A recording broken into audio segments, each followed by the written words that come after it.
Welcome to the Westminster Town Hall Forum, where for 36 years we have engaged the public in reflection and dialogue on the key issues of our day from an ethical perspective. All forums are free and open to the public, and information on upcoming events can be found online at westminsterforum.org. You can like us on Facebook and follow us on Twitter, Instagram, and LinkedIn as well. My name is Tim Hart Anderson. I'm the senior minister at Westminster Presbyterian Church, located on Nicollet Mall in beautiful downtown Minneapolis, and I'm the moderator of the forum. It's my pleasure to introduce today's guest speaker. The Reverend Dr. Otis Moss III is an ordained minister in the Progressive National Baptist Convention and the United Church of Christ. He has built his ministerial work on community advancement and social justice activism, practicing and preaching a theology that calls attention to the issues of mass incarceration, environmental justice, and economic inequality. He's the former pastor of the Tabernacle Baptist Church in Augusta, Georgia, and since 2008, he has served as a senior pastor of Trinity United Church of Christ in Chicago. A graduate of Morehouse College in religion and philosophy, he holds a Master of Divinity from Yale Divinity School and a Doctor of Ministry from Chicago Theological Seminary. He's the author and contributor to several books, including, among others, Blue Note: Preaching in a Post-Soul World, Finding Hope in an Age of Despair, The Gospel Remix: Reaching the Hip-Hop Generation, and Preach: The Power and Purpose Behind Our Praise, written with his father, the distinguished pastor, civil rights activist, and colleague of Dr. Martin Luther King, the Reverend Otis Moss Jr. At a time when we need more than ever to call on the better angels of our nature, our guest today will offer insight and guidance into building the beloved community. Ladies and gentlemen, please join me in welcoming to the Westminster Town Hall Forum the Reverend Dr. Otis Moss III.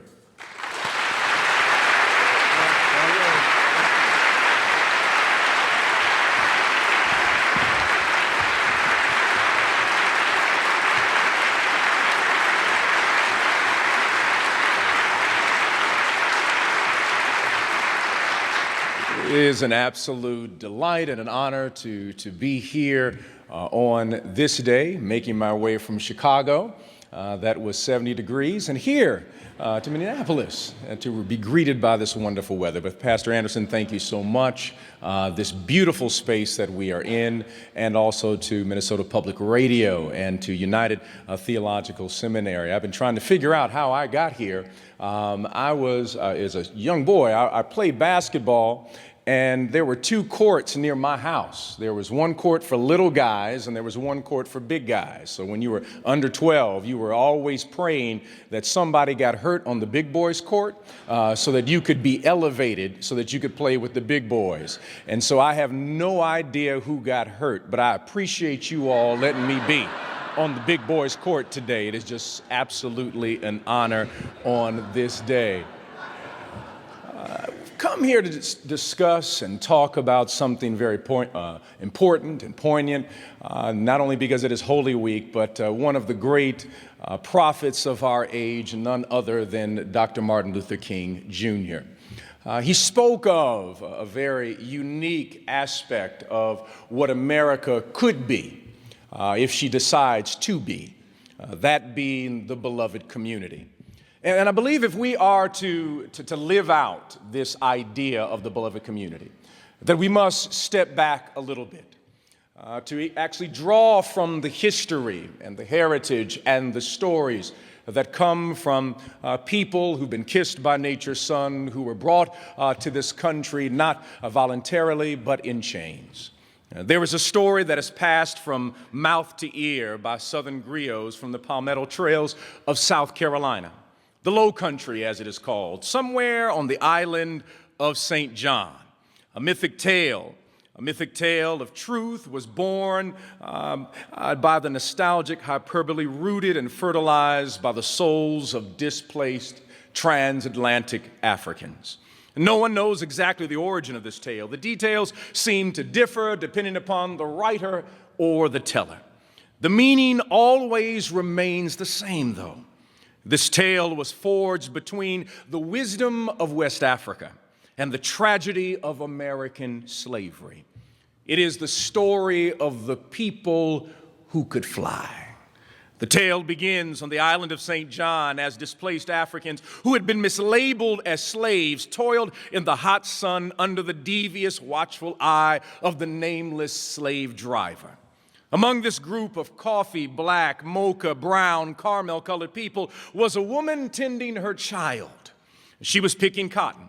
She had such creative kinetic dexterity that she could pick cotton with her right hand, and she could caress the cheek of her son with the left hand. As she was picking cotton, exhausted from the pressure of working in inhumid and humid conditions, when her body gave out under the stress and weight, in the words of W.E.B. Du Bois, she collapsed from the weight of being a problem and property at the same time. Her strong yet frail body simply collapsed under the weight of waking up every day to face the tragedy and absurdity of a people, and looking at them of people who claimed to be Christian but always lived in contradiction.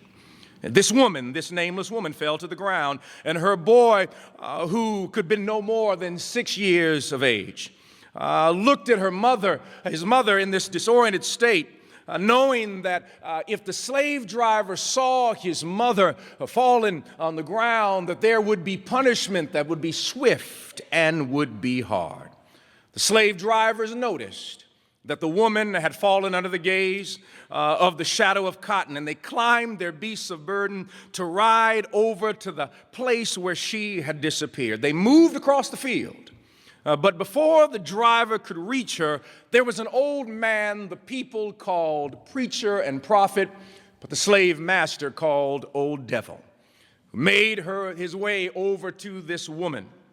And the little boy looked into the kind face of the old man and simply asked, "Is it time?" The old man just smiled and nodded and uttered one word in the woman's ear, and the same word in the little boy's ear. He said, "Kuliba." The woman miraculously gained strength. And when the word entered her ear and landed on her spirit, as a matter of fact, other Africans stopped working to witness the birth of a queen. For the moment that she rose from the ground, she was not the same woman who had fallen to the ground. Something was different about her spirit. She was no longer 3/5 of a human being. She was no longer an enslaved African, but she was now one person standing with the imprint of God upon her. She grasped her son's hand, looked over at the slave drivers making their way on their beasts of burden, and she looked up toward the sky, and she started to fly with her little boy. During this brief moment of disbelief, the slave drivers were completely confused. And during that disorientation, the old man, the preacher, ran over to every African he could find and started saying, "Kuliba, kuliba, kuliba." And all of them started flying also. And they left the plantation, but the slave drivers grabbed the old man and they said, "You must bring back our property." They beat him within an inch of his life, with blood coming down from his brow. And they said, "Bring back our property." And the old man just laughed and smiled. He said, I can't, because once this word is in them, it cannot be removed from them." Can you imagine the sight of seeing these dehumanized people flying? 3/5 of a person flying, the disenfranchised flying, the disoriented flying, the discouraged flying, the dismissed flying, disadvantaged and diseased and disinherited and dislocated now flying, all taking flight and moving back to their home because they had a word that was in them that transformed who they were. There was something about this old man, this preacher, this prophet, that gives us insight to building a beloved community. This old man, a shaman, a preacher, a prophet of an age now gone, offered a word to a people who were living a false mythology of racialized imagination. The old man dared to counter the racial myth with moral courage and prophetic imagination. It is the great writer and Old Testament scholar Walter Brueggemann who says prophetic imagination is the ability to envision a world that is not and act with every fiber of your being as if that world is, even though it is yet to be created. The people defined as 3/5 of humanity, chattel and property, were given language for their minds and their hearts and ingested an eternal truth. These people, Howard Thurman says it with clarity, the most revolutionary concept known to humanity, the empowering idea that will catch fire in the souls of the oppressed is when you know that you are loved and that God is love and that love is imprinted upon your spirit. Zora Neale Hurston says it this way, says that when you know that you are loved and you are living love, it forces your soul to crawl out from its hiding place. This simple yet powerful idea is the roux for a revolutionary civic gumbo, where those on the margins find space in the center, and those in the center release civic real estate to make room for those on the margins. So the question is, how do we create this community, this beloved community? I give you one little simple thing that what we must do is we must speak truth about the nation and dare name the demon. Yes, it is what we must do. It's during Holy Week, and this gentleman I like by the name of Jesus, this gentleman, he says that if you want to be able to exorcise a demon, you've got to know the name. If you are afraid to speak the name, it will always possess you and possess your family. And there is a demon that we've refused to address in America, and that is what I call the racialized imagination, a myth that we have created, that we now live by. We have constructed our entire society by this particular myth. In 1619, when 20-odd Negroes, as one scholar says, arrived upon these shores, they did not come with this idea of a racialized myth. Some say they were indentured, some said that they were slaves. There's still argument on how they arrived here. But nonetheless, one of these first Africans in Jamestown, Virginia, after his indentured servitude, he was able to amass 200 acres of land. They did not look at him through the lens of race, but through the lens of class. But something happened in America. One was called the Bacon Rebellion, where slave Africans and also indentured servants got together and realized the real problem was the person who owned the land. And as a result of that, something happened that shifted in America. And that was the beginning of a racialized consciousness or a racialized imagination, defining one group by physical status and class in order to protect the owners. The only reason that we have this idea, this hierarchy of racialized ideas, is simply to protect landowners from the 1700s and 1800s. The idea of race does not even appear in American literature almost until the late 1700s. And it was because there were ethnic groups from Europe coming over who were working on farms and working on plantations next to Africans, and they realized as they started talking at night, saying that the real problem is the guy in that house up there. And so how do we make sure that these two groups are apart from each other? Well, we invent something known as race, an arbitrary idea where you get to be white because you're not white in Europe, but when you arrive in America, you become white. If you go back to Europe, they don't say, hello, white people. They don't do that. You become an American or a particular ethnicity, raising the question about your surname, where is your ethnic connection? But in America, we produce something, this racialized imagination. And from 1619 to 1863, the period of slavery, we began to nurture our consciousness with this idea. And then once emancipation arrived, we then, as a result of 4 million Africans being released into America who were highly skilled, they were competing in terms of labor with people coming from Europe. And in order to ensure that those who were from Europe would receive their jobs, then a second phase of slavery that we never talk about entered into the American landscape. And that second moment was known as peonage, sharecropping. It was also known as the vagrancy laws, because the South needed to be rebuilt. And the rebuilding of places like Alabama was as a result of the re-enslavement of over 100,000 people of African descent, where from 1863 all the way up until in some places in 1972, but mostly to 1936, according to Stephen Blackman, is that if you were a black man standing on a corner with another black man, you could be arrested if you did not have papers. Not only would you be arrested, but then you would have your labor sold when you were placed in jail. They would sell your labor to places like U.S. Steel. So all of Alabama was rebuilt by re-enslaved labor. So before you say roll tide, you need to know the one who actually rolled the tide in the first place. And so that period of re-enslavement also began a period of what is called the criminalization of people of color. Now remember now, we now in our imagination have this idea that people of African descent are somehow criminals, because that has been placed into our imagination. Is not true. Why would you have a criminal take care of your child from 1619 to 1863?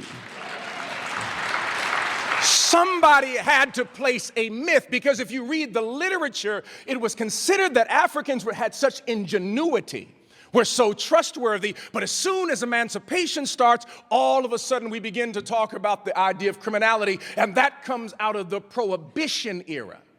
Because speakeasies, some called juke joints, clubs, however you want to say it, speakeasies were always built right next to African American communities, and black people could not go there, though we could perform there. And in these speakeasies, there was an uneasy alliance between the police and also underground activity, better known as those criminal activities, the underground activity, the underground economy, and they had an uneasy relationship, because if you arrested someone in a speakeasy, they would be white, but it was easier for the police to arrest people around the speakeasy. And as they arrested people around the speakeasy, then criminologists began to take stats and said it seems as if the numbers that we have coincide with a rise in crime, and that crime seems to come from people of color. Not realizing the police, especially in Chicago, would not want to go into an establishment owned by Al Capone.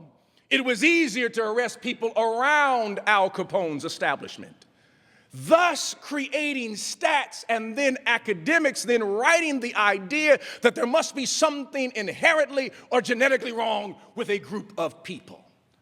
Thus, the idea of the most trusted then becomes the most criminalized in the American imagination. And that then leads to a person by the name of Richard Nixon, who then declares a war on crime, and the re-imprisonment on the third level again of people of color. All of this that we must begin to tell the truth. And this war on drugs, this new Jim Crow, mandatory minimums, and bail bond, where you literally are placing people in jail because they don't have the money to be able to put up bond or bail. And they languish in jail, not because they've done anything. The only reason you have jail is for people who are waiting for trial. You're supposed to be innocent until proven guilty, unless you're poor. And so we have now moved into another re-enslavement and privatization of our prison system. So how do we talk about the beloved community and we won't tell the truth about the community? So how do we move to this beloved moment? Well, I have some good news for you, not just these pieces. I can share with what we have done in Chicago at Trinity United Church of Christ. Because we believe that you can connect mass incarceration, economic justice, and environmental justice together to begin to build a beloved community. How do you do that? Well, we have a church on the south side of Chicago, and we wanted to attack these ideas. How do we attack these ideas? So here, this young preacher comes along. I said that we want to do a green renovation of the church and put a green roof on the church. But little did I know that there were some people didn't know what I was talking about. And I heard in the barber shop one day, the barber told me, he said, one of your members was in here, Reverend, and they said that preacher wants to put a putting green on top of the church. We've got to get him out of here. So I had to do some more education about what it means to be green, that we are called to take care of the environment. And so we put together a listening tour and began to teach about what it means, what eco-justice is all about. But as we put the plans together, we said we don't just want to be a green church. We want to make sure that anyone who's working on this project is a returning citizen, somebody who has a record, so that they will have the specialization and training to be able to not only support their family, but even start their own business. So we put together a renovation that was green on one hand, but had to hire those who are from the mass incarceration system. And then we had contractors who were hyper-local.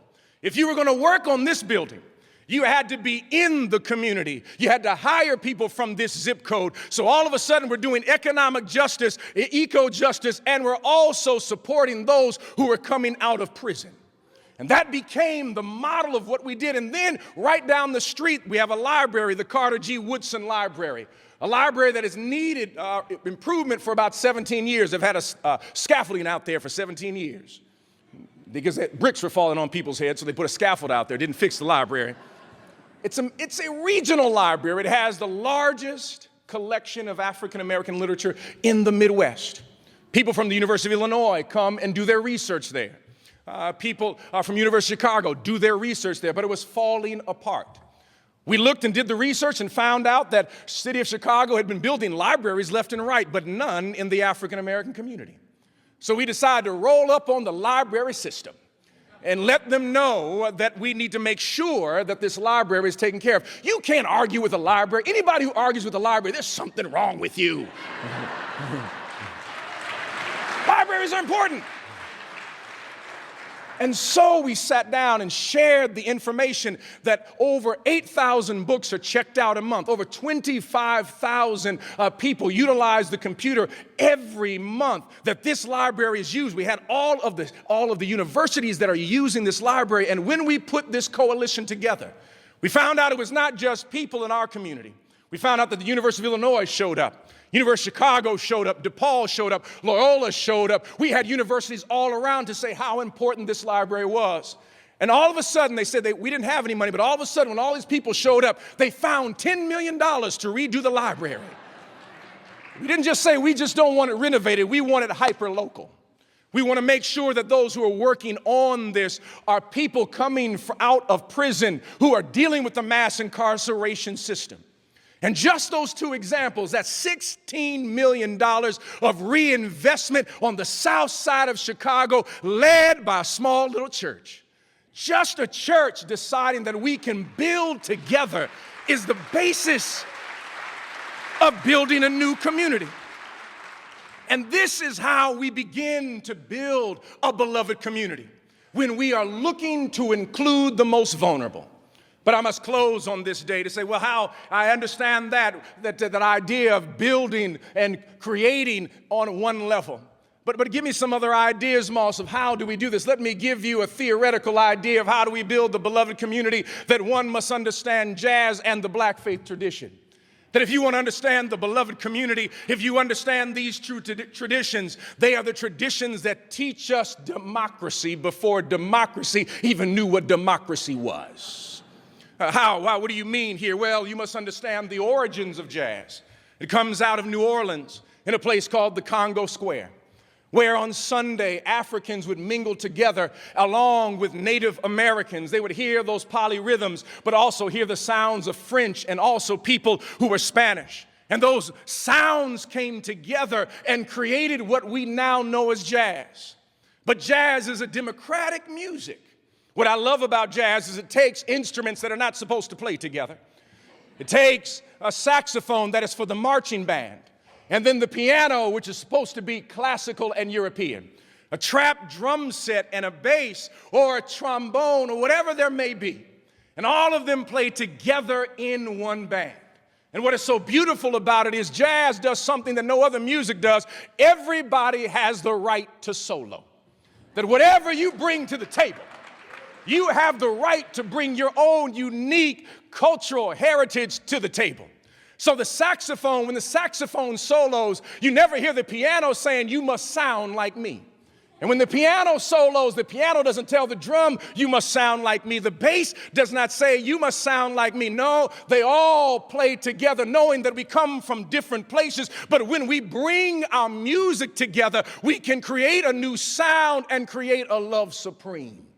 And that is the beauty of jazz, and that is the beauty of when we decide to have a beloved community. And I can see in my own sanctified imagination bringing together all of these polyrhythms together. And that, on one level, teaches us democracy. But also the black faith tradition teaches us democracy in the beloved community, especially a song known as Amazing Grace.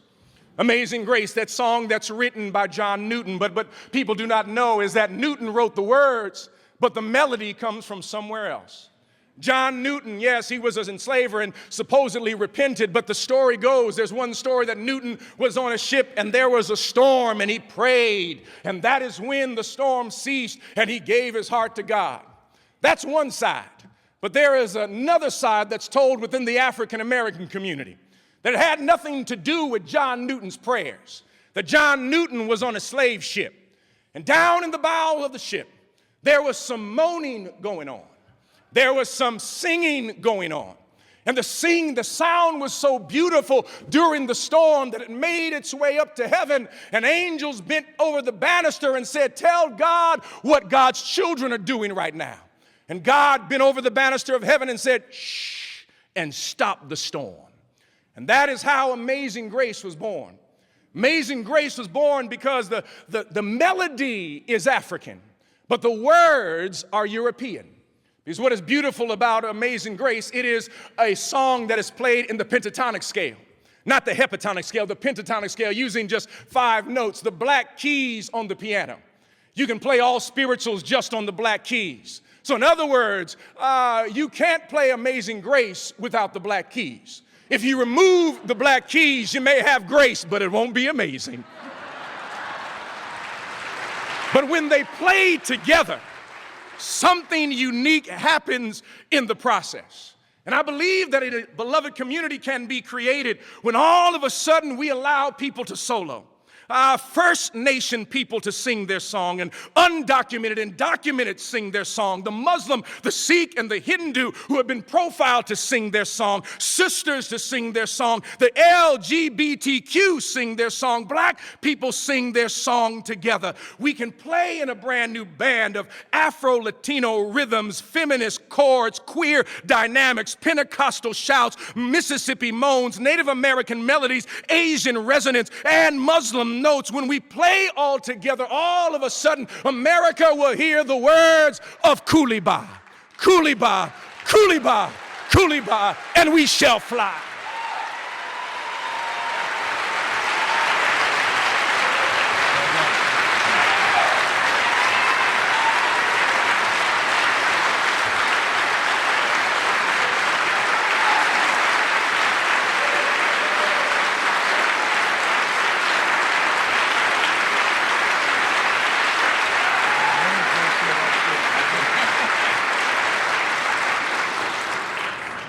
Wow. Thank you very much. Reverend Dr. Otis Moss III, speaking at Westminster Town Hall Forum, broadcast from Westminster Presbyterian Church on Nicollet Mall in downtown Minneapolis. My name is Tim Hart Anderson. I'm the senior minister here at Westminster Presbyterian Church and moderator of the forum. Our speaker today is a senior pastor of Trinity United Church of Christ in Chicago, the Reverend Dr. Otis Moss III. While the ushers collect questions from the in-house audience, I'd like to thank the co-sponsors of today's forum, Hennepin County Library with funding from the Minnesota Arts and Cultural Fund, and United Theological Seminary of the Twin Cities and its Kaleo Center. We invite you to join us for our next forum on Thursday, May 4 at noon, when Richard Haas, President of the Council on Foreign Relations, will explore a timely topic, a world in disarray, shaping a new American foreign policy. Look for further information at westminsterforum.org. And now, Dr. Moss, if you would return to the pulpit, I will present the questions from the audience. First question has to do with your concept of the racialized imagination in America. Given the events of the last months and years, are you confident that the racialized imagination of America is dissipating, or do you think it's getting worse? It's getting worse, without a doubt. We have never truly engaged the idea of the racialized imagination. We've never really truly engaged whiteness. Whiteness imprisons people who think they're white. Whiteness creates a hierarchy versus a circle where we sit at the table together. And it must be pulled apart so that we can begin to celebrate our diversity, but not diversity on a social construction that is arbitrary, that was designed specifically to protect landowners in the 1700s. We're better than this. Where's the outrage at the violent deaths in our community and nation in the last few days? Thinking about Chicago particularly. Chemical weapons are horrible, but so is a gunshot that takes a life. The outrage happens every single day, holding in your arms the mother of one who lost their child. Outrage in the African American community happens every single day, but it's never reported. We deal with it on a day-to-day basis. And then we have peculiar things that we will say, like black on black crime. There's no such thing as black on black crime. It's a misnomer. We don't go around saying, hey, white on white crime. Hey, Irish on Irish crime. No, it is based upon proximity and poverty.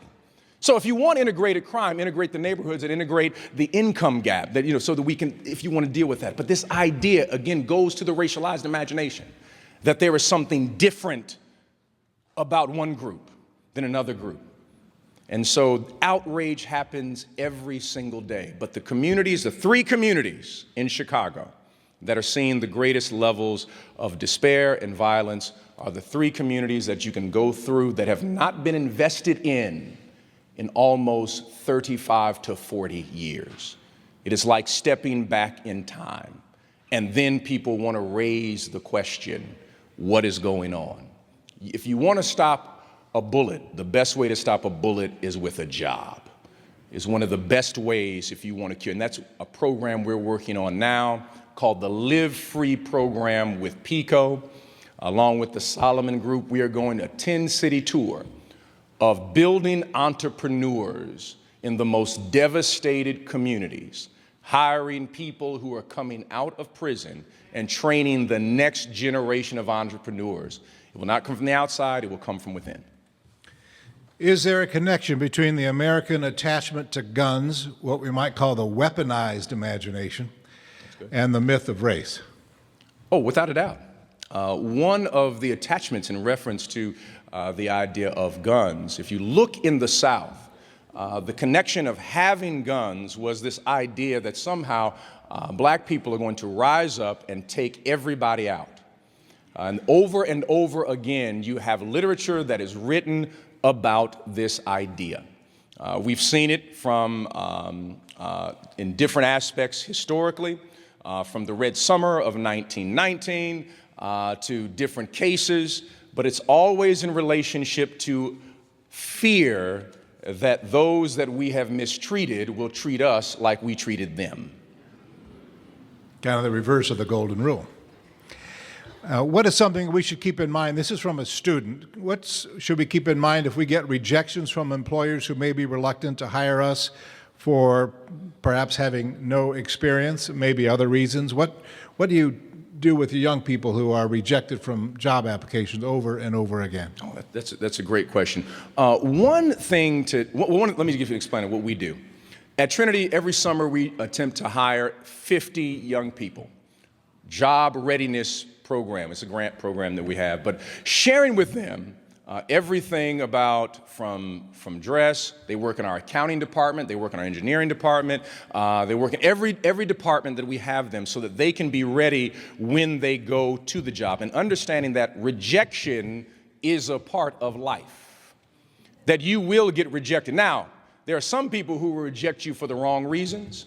But if you are appropriately trained, have the necessary mentors, and people can funnel you in the right direction, then you can find a job. Because let's be honest, people normally don't just get a job by an application. It is better known as the hookup. You know somebody, they call somebody, and guess what? They now look at your application differently. We want to create those same opportunities for young people in our community to be able to pick up the phone and say, you should hire so-and-so. Building that network, and that becomes a part of the beloved community. Are you willing to take a chance, mentor and support a young person so that they can have the opportunity and experience so that they also can open the door for someone else?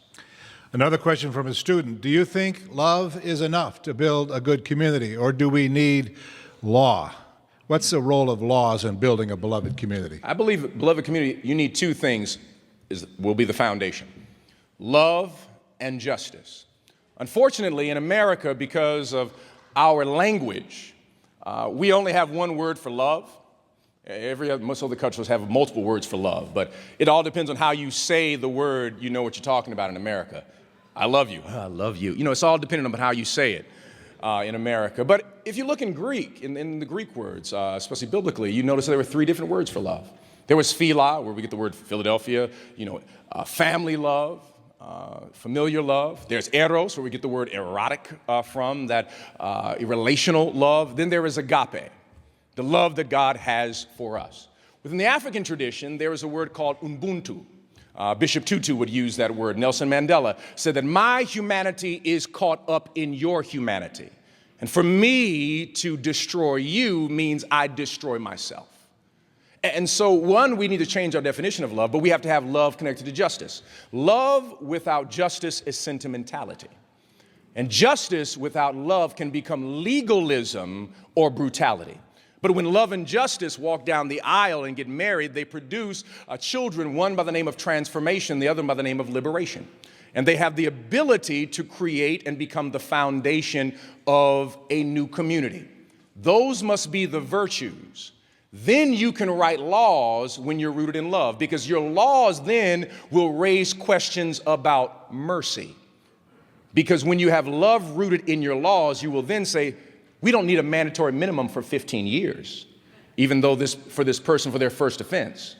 We then have to look at the circumstance of what is happening. We have taken the power away from judges and passed the power to prosecutors, many of them who are looking to get reelected.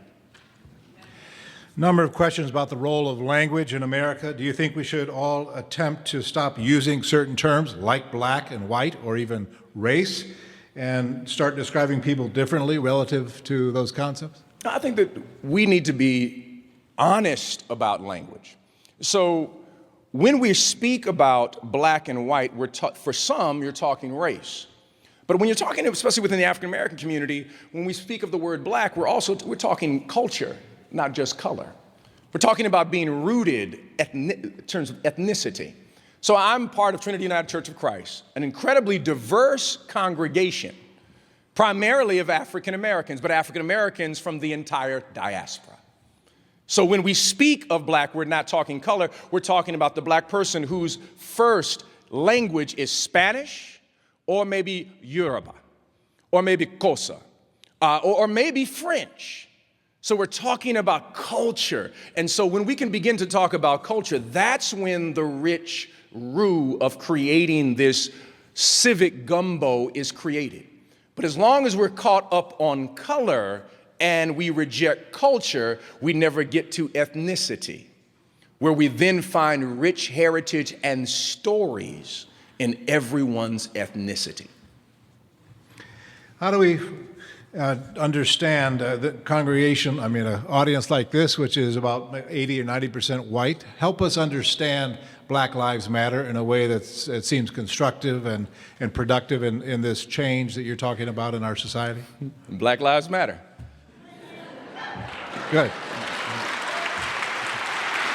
They do.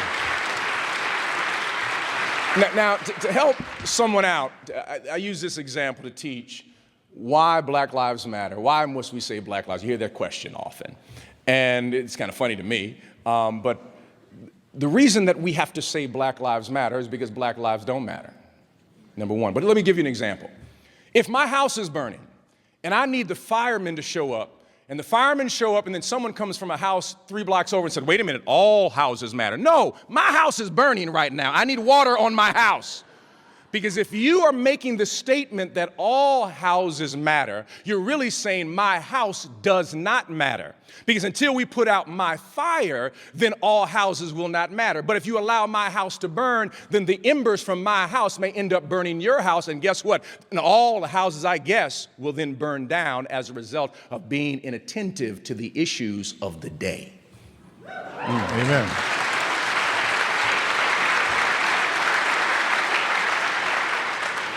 Can you say more about the connection between economic justice, eco-justice, and racial justice? You have given us a good illustration in your own congregation, but is that happening elsewhere in Chicago or other parts of the country that you know about? Yeah, this is happening in other places. There's a wonderful group we work with called Faith and Place, which is a not-for-profit that is about 126 congregations across Illinois, working on issues of economic justice and also racial justice, bringing together congregations that normally would not be connecting with each other around issues like water. Guess what? We all need water. We all need to drink water, and we all need to have safe water and to protect our waterways. And so Faith in Place is a group that's doing incredible work. They just recently launched a much more focused lobbying section of their organization. That is doing some. We're very proud of this legislation that's slowly moving through the Senate in Illinois. But it's one of the first of its kind where one of the large conglomerates, ComEd, wanted to do some, they wanted to pass some legislation in reference to, I guess, with solar power or something of that nature. And so we said that if any environmental legislation is going to be passed, and if any of these big corporations want to pass legislation, we're going to bring together a coalition of people to say that any bills that are passed have to be, attached to these bills, you have to hire, and on this bill, the minimum is 2,000 people who are formerly incarcerated. That's 2,000 people who could not get a job. It is the only area in America where it's legal to discriminate against someone. If you went to prison, I legally can say to you, I do not have to hire you. I can legally, even in certain states, take away your right to vote permanently. You will not vote in America because even though you've served your time, you can legally do this. This is a new form of slavery. And when we begin to push these things out, and I believe that the environmental work, Oakland, California is doing some great work around this. Green for All, started by Van Jones, great work around these issues. And I would encourage, Minnesota is poised to do some great work to ensure not only you protect the planet, but you protect people, and you ensure that there is investment in vulnerable communities. I can't miss this opportunity to describe what's happening here at Westminster. We've got a project going on next door. We're building green roof, and it's not a putting green on that roof. And we're going to recycle and reuse all the rainwater coming on the roofs of this building and flush our toilets with it. And the project began by hiring Better Futures Minnesota, which is men coming out of prison, and we're going to house, we're building a housing development in downtown Minneapolis for 70 men coming out of prison. So outstanding. We're with you. That's work. That's good work. I'm glad to hear that. That's exciting. Advice. A lot of questions asking for advice today. And as a pastor, you're accustomed to this, I assume. Maybe not a question quite like this. What advice do you have for a majority community or a white church, largely white church, to become active in creating the beloved community? Well, I think that what you all are doing here at Westminster is a part of it. I think thinking creatively For example, there's so many churches, and I'll just use churches as an example, that people are building new churches and renovating churches. Why shouldn't your building also reflect your theology? Why shouldn't your architecture also reflect where your heart is? So how we can build community simply by thinking creatively. Or just when we talk about education. I believe in public education. I believe in the library. I'm a library fan. I just want to let you know, I love the library. I love the library. Anybody who's against the library, something's wrong with you, really. We need to have you examined, really. But one of the ideas that we've been talking about is very frustrating to deal with, but to create for every library should be, I believe, a high-speed internet hub. Not the high speed that you get at your house. That's not really high speed. That's the speed they want to give you when it's working. But I'm talking about that military-grade high speed. Now imagine this. We have every library is a high-speed internet hub.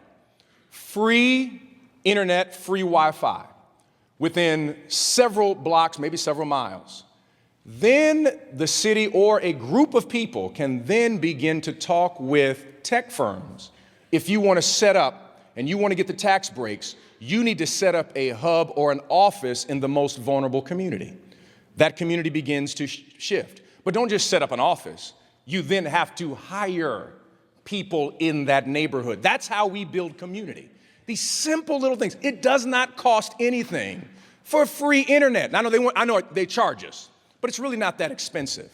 All of this stuff the infrastructure has already been laid out. South Korea recognizes it. Japan recognizes it. China recognizes it. Dubai recognizes it. But the United States, we are still allowing corporations to keep us from building the kind of community and city we are called to build.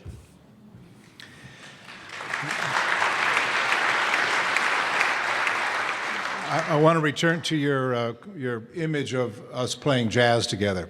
How do we build the beloved community, have everybody solo at some point in the song, if those who hold power don't want to create a new song? That's a great question. You see, there's some people who will be on the sidelines of the band, and then there's some people who are going to be in the band. But see, when you create such a cacophony, when you create such music, you will begin to force them, or I love the metaphor of bringing down the walls of Jericho. The walls are brought down by music. The walls are brought down by sonic resonance. The collective people coming together, their hearts connecting and saying that what we believe cannot come down. Now, historically, it was believed that the walls of Jericho, no man, only God could bring these walls down. These walls were so thick and so deep and all of this. But yet, when they decided to sing, when they decided to shout, the walls come down. And I believe that when we decide to sing and shout, certain walls come down. How do you think Barack Obama became president? Somebody started singing long before he decided to run. And that resonance put some cracks in the foundation. Maybe we got to learn how to sing again if we're going to bring down some walls.